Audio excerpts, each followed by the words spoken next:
Hi மக்களே, நாங்கள் தான் உங்கள் நாகராஜன் ஃப்ரிட்ஜ். இன்றைக்கி என்ன வீடியோ பார்க்க போகிறீங்க அப்படின்னா, நம்ம போன வாரம் வெள்ளிக்கிழமை வந்துட்டு காது குத்து ஃபங்க்ஷன் போயிருந்தோம். லாங் வீடியோ வந்து அப்லோட் பண்ணவே, ஷார்ட்ஸ் வீடியோ தான் போட்டிருந்தேன். அந்த வீடியோ தான் உங்களை ஷேர் பண்ணியிருக்கேன். பிடிச்சிருந்தா லைக் பண்ணுங்கள். நம்ம கிளம்பியாச்சு. வெள்ளிக்கிழமை காலையிலே கம்பெனிக்கு போயிட்டு மாமா வீட்டில் இருந்துட்டு, இது யாரோட காது குத்து அப்படின்னா எங்கள் வீட்டுக்காரோட அக்கா பெரியப்பா பொண்ணு. அவங்க பொண்ணுக்கு காது குத்து வச்சுருந்தாங்க. அதோட கம்பெனிலேருந்து வண்டி பிடிச்சிருந்தாங்களா. வீட்டை எல்லாத்தையும் சீடு அதெல்லாத்தையும் ஏற்றிட்டு, தட்டு அதெல்லாத்தையும் ஏற்றிட்டு வண்டியில் கிளம்பியாச்சு. நானும் எங்கள் அண்ணி அக்கா வந்து எல்லாமே ஒரே மாதிரி சேரீ கட்டியிருந்தோம்.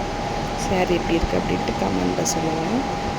அதுக்கப்புறம் வந்து முதுகுலத்தூரில் காது குத்து, எங்கே காது குத்து பார்த்தீங்கன்னா முதுகுலத்தூர், கமுதிலேருந்து முதுகுலத்தூர் போகணும். அதுக்காக தான் போயிட்டு இருந்தோம். ஒரு 2-3 பாட்டு தான் போட்ட மாதிரி இருந்துச்சு. பாட்டை கூட உருப்படியாக கேட்கவில்லை. அதுக்குள்ளே ஊர் வந்துடுச்சு. இறங்கி சீரை தூக்கணுன்ட்டாங்க. அப்புறம் சீரை தூக்கி கிளம்பியாச்சு. நம்ம பஸ் ஸ்டாண்ட்லேயே இறக்கிட்டாங்க. பஸ் ஸ்டாண்டில் வந்துட்டு சீரை இறக்கி சீர் வந்து அழைச்சிட்டு போகிறக்காண்டி ட்ரெண்ட்ஸ் இதெல்லாம் ஏற்பாடு பண்ணியிருந்தாங்க மச்சான் அவங்க. அதுக்கப்புறம் எல்லாமே நம்ம ஃபேமிலி, இது எல்லாமே எங்கள் வீட்டுக்காரோட ஃபேமிலிங்க. இது எங்கள் மச்சான் எல்லாருமே. அப்புறம் சீர் தூக்கிட்டு போகலான்னு எல்லோரும் ஆளுக்கு ஒரு தட்டு கையில் கொடுத்துட்டாங்க. எல்லாருமே இல்லை நாங்கள் வருவோம் பாருங்கள். சீர் தூக்கிட்டு கொஞ்சம் மண்டபம் வந்து கொஞ்சம் தூரம் அப்படின்னு பஸ் ஸ்டாண்ட் வந்து கொஞ்சம் ஒரு 10 நிமிஷம் நடக்கணும் போல். அதுதான் போயிட்டுருந்தோம். போயிட்டு வெடி எல்லாத்துக்கும் வருக வருக அப்படின்னு வரவேற்றாங்க. அதோட நம்மளும் ஒரு அட்டெண்டன்ஸை போட்டுட்டு கிளம்பியாச்சு. அதோட நான் வீடியோ எடுக்க முடியல. நான் வீடியோ எடுத்துருந்தேன்னா கொஞ்சம் கிளியராக எடுத்திருப்பேன். அதுக்கப்புறம் வந்துட்டு பாதியாக எடுத்திருப்பேன். ஏன்னா இவன் வந்து நிறையா கட் பண்ணி எடுத்துட்டான் தம்பி. மச்சான் பையன் இருந்தானா நம்ம சீத்தட்டு தூக்கிட்டு வரணும், வீடியோ எடுக்க முடியாதனால தம்பி தான் எடுக்க சொல்லியிருந்தேன். அவன் கொஞ்சம் அங்கிட்டு எடுத்துட்டான். சரியாக எடுக்க முடியல. நான் இப்படி வச்சு சில எடுக்க சொன்னால் அவன் இப்படி வச்சு எடுத்துட்டான். சரி ஏதாவது அட்ஜஸ்ட் பண்ணி ஃபுல் வீடியோ போடலாம் அப்படின்ட்டு போட்டாச்சு. அப்புறம் சீர் அழைச்சிட்டு போயிட்டு காது குத்து தான். வெளியில் கட்டவுட்டில் வச்சுருந்தாங்க. லாஸ்ட் எண்டில் பாருங்கள், கட்டவுட்டில் சூப்பராக அடிச்சிருந்தாங்க. ரொம்ப சந்தோஷமாக இருந்துச்சு.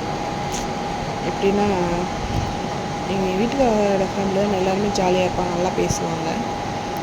இந்த மாதிரி வீட்டு மேலே பார்க்க மாட்டாங்க, நல்லா இருப்பாங்க, நல்லா பேசுவாங்க. ஜாலியாக இருந்துச்சு. அன்றைக்கி டேவே ஜாலியாக இருந்துச்சு. அதுக்கப்புறம் ஈவினிங் நான் வேறு திருவிழாவுக்கு போய்ட்டு நான் அது நெக்ஸ்ட்டு இல்லை போடுறேன்.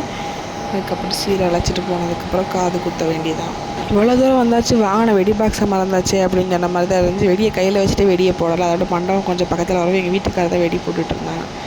அதோட தம்பியை மச்சான் தூக்கிட்டு வந்திருந்தார். நான் வேறு அழுதுகிட்டே இருந்தேன் வெடி போடுறப்ப. அதுக்கப்புறம் பட்டாசுலாம் வெடிச்சிட்டு பக்கத்தில் வந்துருச்சா, அதோட நான் போய் காது குத்த வேண்டியதான். அப்படியே மண்டபம் பக்கத்தில் வரப்போ அந்த சீர் அழைச்சிட்டு போகிறப்ப தாய் மாமா சீர் வராண்டி அப்படின்னு பாட்டை போட்டாங்க. அப்படியே கெத்தாக இருந்துச்சு, நல்லா இருந்துச்சு. அதோட போயிட்டு நம்மளுக்கு வந்து வாழைப்பழம் வந்து தட்டை கொடுத்துட்டாங்க. அதை எடுத்துகிட்டு போயிட்டு இவங்க 3 பேரும் தாய் மாமா, இவங்க எங்கள் வீட்டுக்காரோட பெரியப்பா பசங்க, அவங்க பொண்ணுக்கு தான் காது குத்து, அவங்க அக்கா பொண்ணுக்கு காது குத்து. நாங்கள் நினைக்கிறோமா, அங்கே நிற்கிறது வந்து எங்கள் அக்கா, அவங்க கீழே உட்காந்துருக்காங்களா, அவங்க என் மச்சானோட ஒய்ஃப், அவங்க 2 பேர். அப்புறம் நாங்கள் எல்லாருமே இன்னும் ரெண்டு வீட்டு சைடு வந்து இந்த காது குத்திட்டாங்க அந்த பொண்ணுக்கு. நான் கூட அழுவா நினச்சேன், பாப்பா நாளைக்கு. தம்பி தான் அழுதான். அதனால் காதெல்லாம் குத்தி வச்சுட்டு சாப்பிட வேண்டியதான். அடுத்த போய் சாப்பிட்டு அப்படியே நெக்ஸ்ட்டு ஃபங்க்ஷன் இருக்குது நம்மளுக்கு. சாயங்காலம் வந்துட்டு ஆரக்குடி திருவிழா போட்டிருப்பேன் நினைக்கிறேன் ஷார்ட்ஸில். திருவிழாவுக்கு போய்ட்டு அந்த நெக்ஸ்ட் வீடியோ உங்களுக்கு வரும் பாருங்கள், மறக்காமல்.